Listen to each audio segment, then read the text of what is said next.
गुरु माता सुदीक्षा जी सात संगाथ जी प्रेम थी बोलजो धन्य निराकार जी। आज आपने पहला मारा सद्गुरुनु नाम बाबा बूटासिंह छे। તેમનું સ્થૂળ શરીર છૂટવા પછી હાલના સમયમાં ગુરુમાતા સુદીક્ષાજી આ સત્ય પરમાત્માનો પ્રચાર કરે છે। તેમણે અમોને નિરાકાર પ્રભુનો ઈશારો કરીને ભગવાનના દર્શન કરાવી ઓળખાણ કરી આપી। તે સાથે 5 પ્રતિજ્ઞાઓના નિયમ આપેલા છે। તો પહેલો નિયમ કે આજથી તન મન ધન પરમાત્માના છે, તેને પરમાત્માનો જ માનવાનું, તે ધનથી અભિમાન ન કરવું। બીજું, સંપ્રદાય નાત જાત વર્ણ આશ્રમનું અભિમાન ન કરવું। મનુષ્ય બની દરેક મનુષ્ય સાથે પ્રેમ કરવો। ત્રીજું, કોઈ પણ બીજાના ખાવા પીવા કે પહેરવાની નિંદા નફરત કે તિરસ્કાર ન કરવો અને મર્યાદામાં રહેવું। ચોથું, ગૃહસ્થ જીવનનો ત્યાગ કરીને વેશધારી સાધુ સંત ફકીર બનવું નહીં। પોતાની જાત મહેનતની કમાણીથી મર્યાદાપૂર્વક ગૃહસ્થાશ્રમ જીવનનો નિર્વાહ કરવો। પાંચમું, સદ્ગુરુ થકી આપવામાં આવેલ ઈશારો જ્ઞાનનો ભગવાનનો ઓળખાણ, તે સદ્ગુરુની આજ્ઞા વિના કોઈને બતાવો નહીં, કારણ કે પોતાની જાતને જ્ઞાની સમજવાના અભિમાનથી બચવાનું છે। તો મિશનના આ 5 નિયમના સિદ્ધાંતો મર્યાદાપૂર્વક સમતોલ સામાજિક જીવન જીવવાની સહજ સરળ અને સફળ રીત છે। તો નિરાકાર પ્રભુનું જ્ઞાન જાણી તે નિરાકાર પ્રભુનો પ્રચાર કરવો તે દરેક શિષ્યની ફરજમાં આવે છે। પણ જો પોતે કોઈના ગુરુ બનવું નથી, તો સદ્ગુરુ સમજાવ્યું છે કે તન એટલે કે શરીર, મન અને ધન જે આપણું નથી, તેને પરમાત્મા માટે પરોપકારમાં વાપરવાનું છે। તો પરમાત્માનું જ્ઞાન જો સમજાણું તો કહેવાય કે આપણે તન મન ધનથી વ્યસન અને ફેશન ન કરીએ। તો પહેલો નિયમનું જ્ઞાન સમજાણું છે। બીજું, સંપ્રદાય નાત જાત વગેરેનું અભિમાન ન કરીએ ને સર્વેમાં સમાન દ્રષ્ટિ રાખી વર્તન કરવું જોઈએ। કોઈ નાત જાતના ભેદને ભૂલી જવા જોઈએ। ત્રીજું નિયમ, કોઈના ખાવા પીવા કે પહેરવાની નિંદા ન કરવી। નિંદા તે મોટું પાપ છે। સમજીને કોઈની નિંદા ન કરવી, પણ પોતાની પ્રકૃતિને અનુસાર જે અનુકૂળ હોય એ જ ખોરાક ખાવો ને કપડાં વગેરે પહેરવા। ચોથું, ઘર છોડીને સાધુ ફકીર નથી બનવું। પોતાની જાત મહેનતની કમાણીથી રહેવું, પણ ભગવાનને જે વર્ણ આશ્રમનું પાલન જરૂર કરવું જોઈએ। ભગવાને જે વર્ણમાં જન્મ દીધો હોય તે વર્ણના બરાબર કપડાં વર્તન કરવું જોઈએ, તો મર્યાદામાં રહી શકાય અને સંસારની ફરજ છે તે પ્રમાણે વર્તવું જોઈએ। પાંચમું, સદ્ગુરુનો જ્ઞાનનો ઈશારો બીજાને બતાવવો નથી, પણ તે જ્ઞાન માટે તો દરેક શિષ્યને પ્રચાર કરવા જરૂરી છે। જો પ્રચાર થશે તો જ ભગવાનને ઓળખશે ને આ જગતમાં મતભેદ ઘટશે। તો જુઓ, પરમાત્માએ 2 જ વસ્તુઓ બનાવી છે, એક નર બીજી નારી। પછી નામ જાતનો ભેદ કેવો કરવો?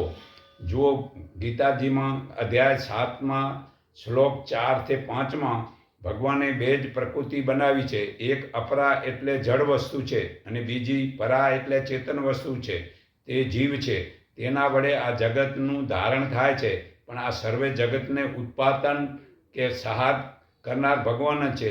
તે નિરાકાર પ્રભુથી શ્રેષ્ઠ બીજું કોઈ નથી। જેમ દોરામાં મણકાઓ પરાવેલા હોય છે, તેમાં આ સર્વે વિશ્વ ભગવાનમાં પરાયેલું છે। આવું જ્ઞાન સમજીએ તો આપણે મતલબ કે જે છે ને આ પ્રચાર દરેક વખત કરવાનો છે। તો હવે આપણે 24 જીવાત્માની શક્તિઓના નામને જાણીએ। પહેલું બળ, બીજું પરાક્રમ, ત્રીજું આકર્ષણ, ચોથું પ્રેરણા, પાંચમી ગતિ, છઠ્ઠી ભીષણ, સાતમું વિવેચન, આઠમું ક્રિયા, નવમી ઉત્સાહ, દસમું સમરણ, 11મી ઈચ્છા, 12મી નિશ્ચય, 13મો પ્રેમ, 14મું ઈર્ષા, 15મું સહયોગ, 16મી વિભાગ, 17મો સંયોજક, 18મું વિભાજક, 19મું શ્રાવણ, 20મું સપર્શન, 21મું દર્શન ને 22મું સ્વાદન, 23મું ગંધગ્રહણ ને 24મું જ્ઞાન. આ વેદોનું જ્ઞાન મનુષ્યને કેવી રીતે મળ્યું? વેદોનું જ્ઞાન સૃષ્ટિની શરૂઆતમાં ઈશ્વરે 4 ઋષિઓને સમાધિ અવસ્થામાં આપ્યું, જેમના નામ અગ્નિ, વાયુ, આદિત્ય, અગિરા હતા. હવે પ્રશ્ન, અનાદિ જૂની વસ્તુઓ કેટલી છે? 3 છે, જે જીવ, પ્રકૃતિ અને ઈશ્વર. અનાદિ કોને કહેવાય છે? જે વસ્તુ ઉત્પાદન ન થાય તે ઈશ્વરના મુખ્ય કર્મ કયા છે? ઈશ્વરના મુખ્ય કર્મ 5 છે. એક, સંસારને બનાવવો, બીજું સંસારનું પાલન કરવું, ત્રીજું સંસારનો વિનાશ કરવો, ચોથું વેદોનું જ્ઞાન આપવું અને પાંચમું સારા ખરાબ કર્મોનું ફળ આપવું. પછી ઈશ્વરનો મનુષ્ય સાથે શું સંબંધ છે? ઈશ્વરનો મનુષ્ય સાથે સંબંધ જાણો. ઈશ્વરનો મનુષ્ય સાથે પિતા પુત્રનો, માતા પુત્રનો, ગુરુ શિષ્યનો, રાજા પ્રજાનો, સાધ્ય સાધકનો, ઉપાસય ઉપાસકનો, વ્યાસાય વ્યાપકનો વગેરે અનેક સંબંધ છે.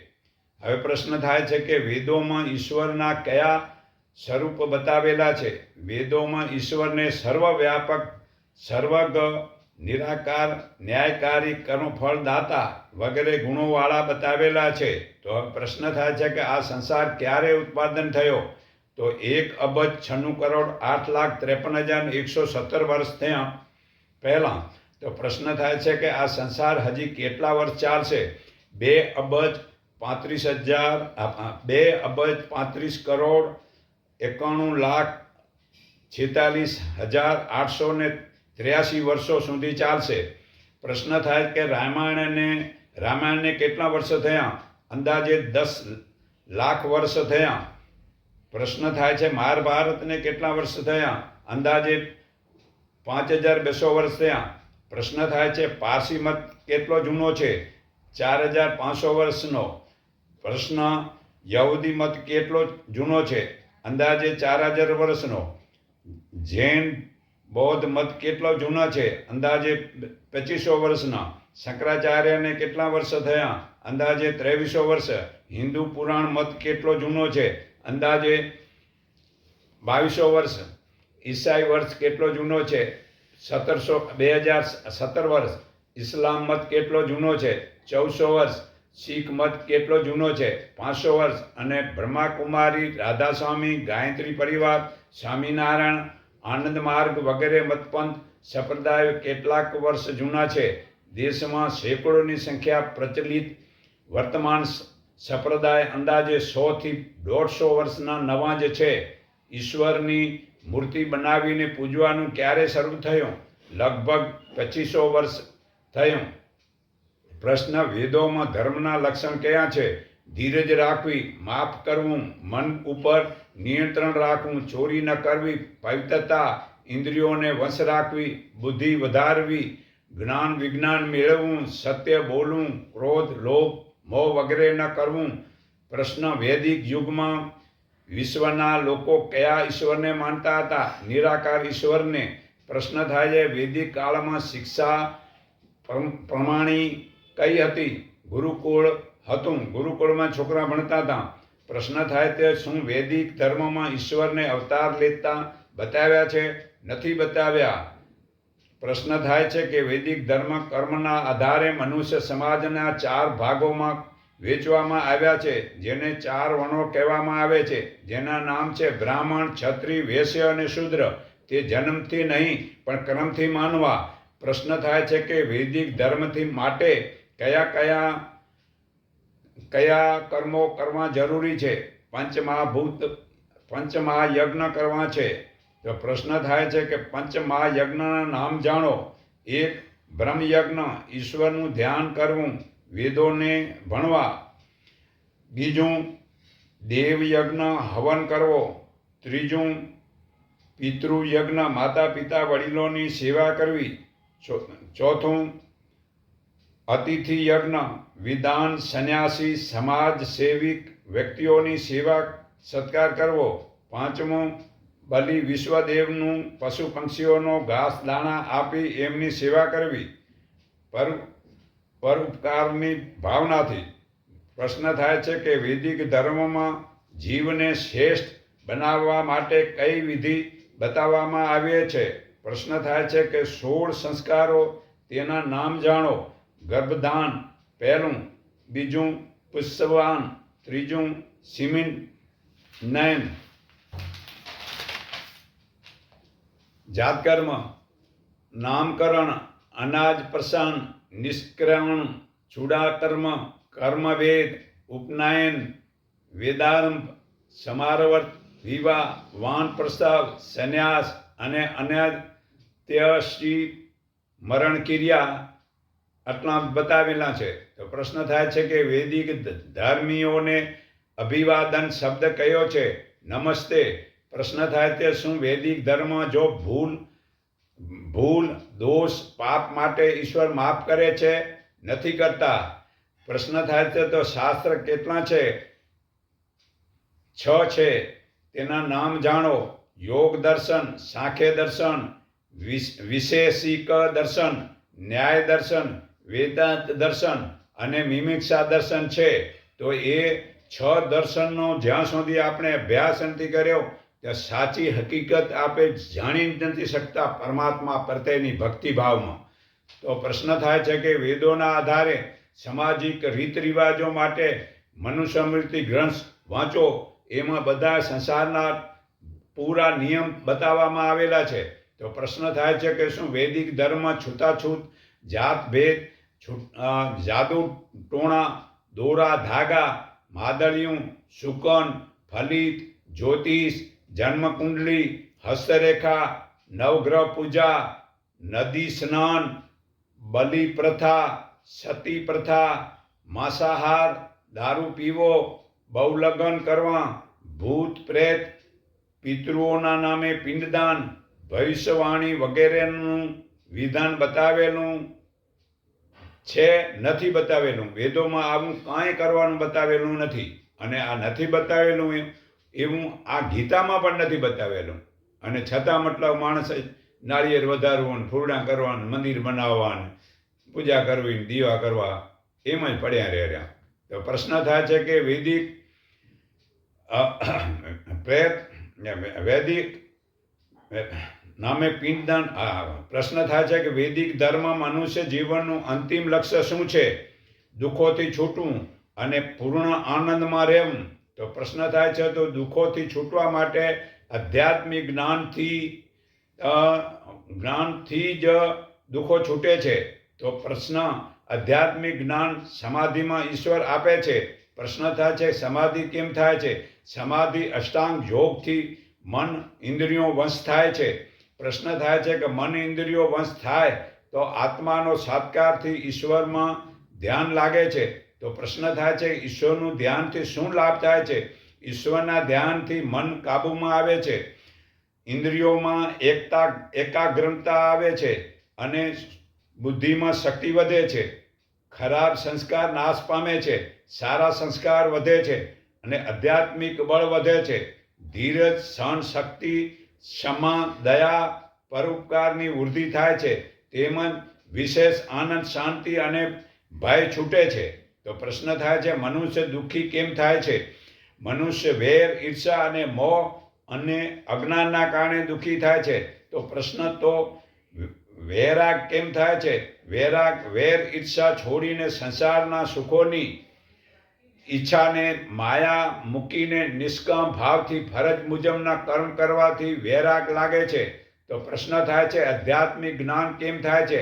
આધ્યાત્મિક જ્ઞાન આત્માને પરમાત્મા માટે મન, બુદ્ધિ, મોક્ષ, બંધનનો પુનર્જન્મ, કર્મ અને એના ફળ છે તે સંસ્કારી, સમાધિ વગેરે વિષયોનું જ્ઞાન, વિજ્ઞાન પ્રાપ્ત કરવું અને તેના પ્રમાણે જીવનમાં ઉતારવું. પ્રશ્ન થાય છે મનુષ્યના મનમાં અશાંતિ, ભય, ચિંતા કેમ થાય છે? પાપ કર્મ કરવાથી. તો પાપ કોને કહેવાય છે? પાપ ઈશ્વરની આજ્ઞાઓ, શાસ્ત્રોના જ્ઞાનનો, મહાપુરુષના વચનોને, પોતાના આત્માને પવિત્ર છે છતાં ખોટા વ્યવહાર કરવાથી પાપ થાય છે. પ્રશ્ન થાય છે ધર્મ કોને કહેવાય છે? ધર્મ જે વ્યવહાર પોતાને અને બીજાને સારો લાગે છે તેને ધર્મ કહેવાય છે. પ્રશ્ન થાય છે તો ઈશ્વરની ઉપાસના કરવાથી શું લાભ થાય છે?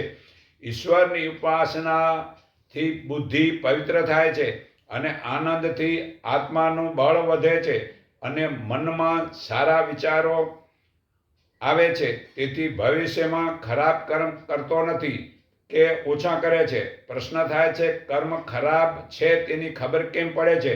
જે કર્મ કરવાથી મનમાં ભય, શંકા, લાજ, શરમ થાય છે અને જે પોતાને, પરિવારને, સમાજને નુકસાન થાય છે તે કર્મ ખરાબ છે. પ્રશ્ન થાય છે કર્મ સારું છે તેની ખબર કેમ પડે છે? જે કર્મ કરવાથી મનમાં આનંદ, ઉત્સાહ, પ્રસન્નતા, શાંતિ, સંતોષ થાય અને જેમનાથી દેશનું, પોતાનું, પરિવારનું, સમાજનું લાભ થાય એવા કર્મને સારું કહેવાય છે. તો પ્રશ્ન થાય છે કે મન વંશ આધ્યાત્મિક શુદ્ધ જ્ઞાનથી થાય છે. તો આધ્યાત્મિક શુદ્ધ જ્ઞાન કેમ વધે છે? જાણો, સારા વિચાર કરીએ કે હું એક ચેતન તત્વ છું અને મન, ઇન્દ્રિયો અને શરીરનો સ્વામી છું. શરીર, મન, ઇન્દ્રિયો જડ છે. મારી ઈચ્છા અને પ્રયત્ન વગર શરીર, મન, ઇન્દ્રિયો પોતાની મેળે કોઈ પણ કામ કરી શકતા નથી.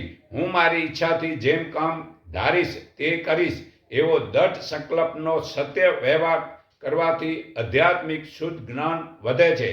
તો પ્રશ્ન થાય છે કે કર્મોની સફળનો ઉપાય જાણો. કર્મોના સફળોની ઉપાય જાણો. પહેલું કે કર્મ કરવાની મનમાં સારી ઈચ્છા હોવી જોઈએ. બીજું, જે કાર્ય પૂરું કરવા માટેના જરૂરી સાધનો કરવા. ત્રીજું, કર્મનો અનુભવ. ચોથું, કર્મમાં મહેનતનો પુરુષાર્થ કરવો. પાંચમું, જે કર્મમાં દુઃખ પડે છતાં સહન કરવું. છઠ્ઠું, ઈશ્વર પાસે કાર્યની સફળતા માટેનું જ્ઞાનની પ્રાર્થના કરવી. સાતમું, જે મનુષ્યના જીવનમાં સુખ, શાંતિ, સંતોષ, તૃપ્તિ અને નિર્ભયતા, સ્વતંત્રતા હોય છે તેનું જ જીવન સફળ થાય છે. પછી ભલેને તેની પાસે ધન, લક્ષ્મી, સંપત્તિ, રૂપ, બળ, વિદ્યા, પ્રતિષ્ઠા, સન્માન, યશ, કીર્તિ મળે કે ન મળે તેનું જીવન સફળ જ થાય છે. તો પ્રશ્ન થાય છે કેવા મનુષ્યને વધુ સુખ થાય છે? પહેલું, આદર્શ જીવન ચર્ચાથી. બીજું, શીઘ્ર જાગરણથી. ત્રીજું, ફેરવું વ્યાયામથી. ચોથું, પાંચમું, સ્નાનથી. છઠ્ઠું, યજ્ઞથી. સાતમું, ઈશ્વરની ઉપાસનાથી. આઠમું, ઉત્તમ પુસ્તકોનો અભ્યાસથી. નવમું, સત્ય પાલન કરવાથી. દસમું, વેર ઈર્ષા વિનાનો વ્યવહારથી. 11મું, બીજાનું ધન કે અધિકાર ન લેવો. 12મું, સમાજ, રાષ્ટ્રના ઉન્નતિ માટે સંગઠન, ત્યાગ, તપ, સેવા, બલિદાનની ભાવના. 13મું, ઉત્તમ કાર્ય માટે ખરાબ કાર્યોને ત્યાગ કરવો. જે નાળિયેર વગેરે વધરવું નથી, કે રંગ ઉડાડવો નથી, કે દહીં મટુકી ફોડવી નથી, કે હોળીમાં લાકડા બાળવા નથી, કે જે ફટાકડા ફોડવા નથી, કે ફૂલ તોડવા નથી, કે નાચવું નથી, કે તહેવારો ખોટી રીતે ઉજવવા વગેરે કરવું નથી, કે વિદેશી નકલોનો ત્યાગ કરવો. અને 14મું, સાત્વિક ભોજન. 15મું, સારો વ્યવહાર. 16મું, આત્મનિરીક્ષણ. 17મું, વિધાનોને સત્સંગ. 18મું, ઉત્તમ ગુણ, કર્મ, સ્વભાવ જીવનમાં ઉતારવાના છે. 19મું, પરોપકાર કરવો. 20મું નર્મતાથી સુખ થાય છે. પ્રશ્ન: આયુષ વધવાનો ઉપાય શું છે? સાત્વિક ભોજન, ફરજ મુજબનું દરરોજનું કર્મ કરવું અને બ્રહ્મચાર્યનું પાલન. રાત્રે 10થી પૂરી ઊંઘ લેવાથી, વ્યાયામથી, સારા પુસ્તકોનું વાંચનથી, તત્વજ્ઞાનીઓનો સત્સંગથી, જ્ઞાની મનુષ્યના સંગથી, ઈશ્વર ઉપર શ્રદ્ધાથી અને વિશ્વાસથી, સત્યકર્મથી, સાવધાનીથી, શાંતિથી, આટલું બધું આચરણ જો કરીએ તો આપણે ચોક્કસ મતલબ જે છે ને પ્રસન્ન થઈ, ધીરજ રાખી, દયા રાખી, ક્ષમા વગેરેના ગુણકર્મ સ્વભાવથી આયુષ વધે છે. તો પ્રશ્ન થાય છે, મનુષ્ય નાની ઉંમરે જલ્દી કેમ મરી જાય છે? જે માતાના પેટમાં જ ગર્ભથી માંડીને પ્રસવ સુધીના ખોટા વ્યવહાર અને ખોટા પાખંડ નાચવાથી, વધુ ઊંઘવાથી, વધુ આળસથી, ઝાડના ગુંદર ખાવાથી, ગૌમૂત્રની બળી ખાવાથી, 10 વાર પ્રસૂતા ગાયનું, ઊંટડીનું વગેરે પ્રાણીનું ઋતુમતી હોય, મિથુન માટે બળદને ઈચ્છતી તેમજ વાછડું મરી ગયું હોય તેવી ગાય વગેરે પ્રાણીનું દૂધ ખાવાથી કે પીવાથી અને લસણ તેમજ અપવિત્ર ખાતરથી ઉત્પાદન થયેલા અનાજ વગેરે ખાવાથી નાની ઉંમરે મનુષ્યનું મરણ થાય છે. આ મનુ સ્મૃતિ પાના નંબર 101 શ્લોક નંબર 4 થી 8માં પુરાવો છે. જીવનમાં બીજા 3 કારણ જાણો: નસબંધી કરવાથી, ઓપરેશન કરવાથી, ગર્ભપાત કરવાથી. તો જુઓ, મુસલમાન કહે છે કે સંતાન બનાવવા તે ખુદાનો વિધાન છે, પરંતુ ફક્ત હિન્દુઓની જ સંખ્યા ઘટે છે, તે પાપીઓની સંખ્યા વધે છે. ગાયો કપાય છે છતાં હિન્દુ વિચારતા નથી. ઘર સંસાર પુસ્તકના પાના નંબર 103માં આ પુરાવો છે. તો 3 પ્રશ્ન વિચારો: જીવનનું મોટું સત્ય શું છે? મૃત્યુ કોઈ ટાળી શકતું નથી. બીજું, જીવનનો મોટો ધોખો શું છે? પહેલું, જીવન સુધારો, ખરાબ આદત કાઢી નાખો અને વિદેશી નકલો કાઢી નાખો. ત્રીજું, ખોટી લાચારી છોડીને પરમાત્માને સત્યને જાણી લો. જુઓ, 24 ઓચિતા રૂપિયા વધ્યા એટલે મોજ શોખ પણ વધ્યા છે. સૌથી ભારે પાપ છે લોકોએ પ્રભુના દર્શન કર્યા નહીં. સૌથી ભારે પાપ છે લોકોએ 10મે દ્વારે નાભીએ પામ્યા નહીં. સૌથી ઉત્તમ પુણ્ય છે જીવ પ્રાણીનું કલ્યાણ કરો. જુઓ, કોઈ પણ મંદિરમાં ફળ, ફૂલ, દૂધ, જળ વગેરે મૂર્તિ પર ચઢાવી દેવા ને દીવો કરવો, નાળિયેર વગેરે વધારવું કે અગરબત્તી કરી ઘંટ વગાડી માથું નમાવવું તે ઈશ્વર ભક્તિ નથી.